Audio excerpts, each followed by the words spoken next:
Bon voilà, je reprends, désolé, j'ai été interrompu par le facteur qui livrait un colis. J'en étais où? Donc, Joko Willink, sympa, allez voir ce qu'il fait. Mindlift de Casper van der Meulen, donc j'ai eu la chance de rencontrer Casper il y a quelques années et depuis j'ai été à plusieurs de ses formations. C'est un de mes mentors maintenant. Il a écrit un bouquin qui est en anglais malheureusement, qui s'appelle Mindlift et qui principalement aborde tout ce qui est concentration et toutes des petites choses qu'on peut faire pour avoir plus de concentration. Il s'est lancé le défi de l'écrire en un mois. C'est un personnage vraiment euh, très intéressant. Il décrit un petit peu son évolution personnelle. Donc, on parlait d'état d'esprit de fixe versus état d'esprit de développement. Clairement, lui, il était dans une c'était une personne qui avait des comportements toxiques, avec beaucoup d'anxiété, il était en surpoids, il faisait pas grand-chose de sa vie, etc. Et puis il a vraiment réussi à switcher. Et c'est intéressant d'avoir son témoignage. Et maintenant il est passé dans l'autre extrême, donc il est vraiment, on va dire, dans les biohackers.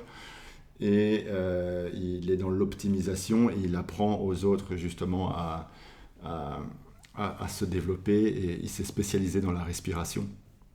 Donc il fait des séminaires sur la respiration auxquels j'ai assisté aussi, qui étaient vraiment très bien. Le bouquin de Nassim Nicolas Taleb, Antifragile, bon, j'ai jamais réussi à le terminer, donc je vais être honnête avec vous, je ne vous le conseille pas à moins que vous soyez vraiment quelqu'un qui lit des bouquins compliqués. Maintenant, voilà, Yves Pat a fait des résumés de l'antifragilité que je vous invite à aller voir dans ses podcasts, etc.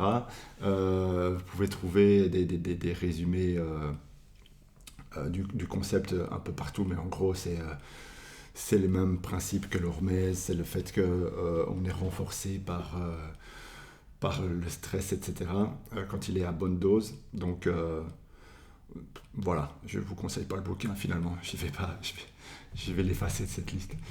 Euh, Atomic Habits de James Clear. Je ne sais pas s'il existe en français, je l'ai lu en anglais.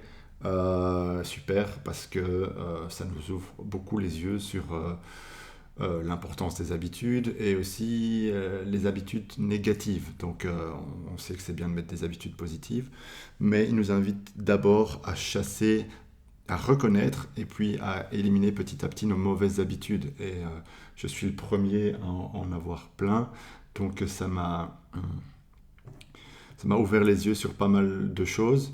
Il y a beaucoup de gens qui se réfèrent à lui dans le monde du sport aussi, parce que voilà, au niveau mental, il est très, très pertinent.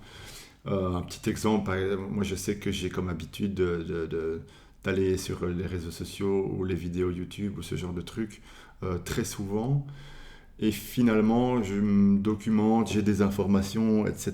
Mais parfois, je suis pas trop dans l'action. Donc c'est bien d'avoir des théories, mais il faut les appliquer. Il faut les appliquer, faut agir, il faut tester, il faut faire. Donc ne croyez pas que en regardant des vidéos, en lisant des bouquins, en écoutant des podcasts, c'est suffisant. Clairement, il, il faut mettre tout ça en application, tester, pratiquer. Et moi, c'était une prise de conscience de dire que c'est une forme de procrastination en fait. Je, je, je, je lance une vidéo plutôt que de faire du stretching ou je lance une vidéo, un podcast plutôt que de faire des exercices de respiration parce que c'est plus facile. Donc on en revient un petit peu à la théorie du marshmallow que j'ai oublié de décrire ici au début, que je vais refaire dans une vidéo à part. Voilà, Atomic Habits, excellent bouquin sur la puissance des habitudes. Et le dernier, Sleep de Nick Littlehills.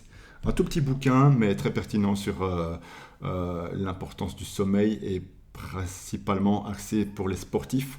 Donc, si j'ai des gens qui font de la compétition, qui écoutent, franchement, on sait que le sommeil, c'est le facteur numéro un. Mathieu Montes le dit aussi dans ses séminaires, c'est la base de la pyramide.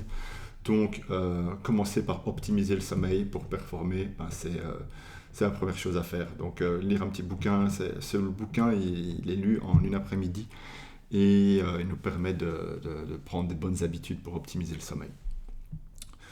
Voilà, comme j'ai dit, j'ai oublié de faire l'explication du test des marshmallows, là, vraiment très important, donc je vais faire une vidéo à part rien que là-dessus.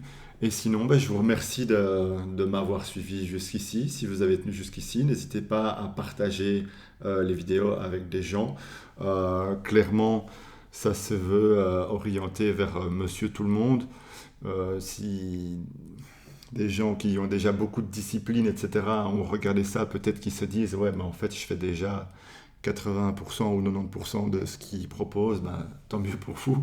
Mais rajouter peut-être les 10% et tester ce que ça a comme impact sur vous. Et forwarder le truc peut-être à des connaissances. On a tous autour de nous des gens qui se laissent un peu aller ou qui comprennent pas qu'ils peuvent reprendre un peu leur santé en main à tout âge et qu'ils peuvent influencer beaucoup de choses pour une meilleure qualité de vie. Ben, n'hésitez pas à forwarder ces vidéos à ces personnes-là parce que c'est mon but en fait, c'est d'aider les gens à avoir une meilleure qualité de vie. Voilà, à la prochaine, salut!